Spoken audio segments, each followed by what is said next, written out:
Goeiedag en baie welkom hier by Lewe met Ritme, ons weeklikse oefening. Nou hierdie is die week van Kersfees en ja, ek weet nie hoeveel van ons gaan regtig baie oefeninge doen nie. Ek bedoel, dis kuier, is vriende, is familie en is laaste persente en etes en alles.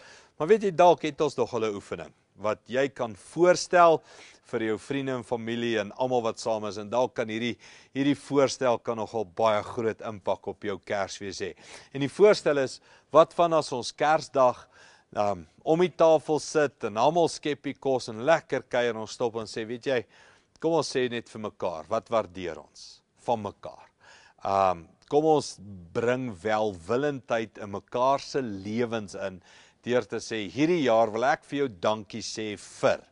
En jy sê dankie vir jou geliefdes, jou kinders, jou ma, jou pa, boetie, sissies, mense om jou, en daar's dalk net so halfuur of so moment van, weet julle, dis Kersfees, ons is by mekaar, ons het gejaag hierdie hele jaar, en nou is ons rustig.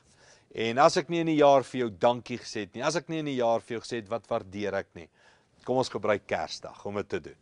En ons sê dankie vir die Here vir wat hy vir ons gedoen het en gegee het in ons lewens. Ons sê dankie vir vriende, familie en geliefdes in ons lewe.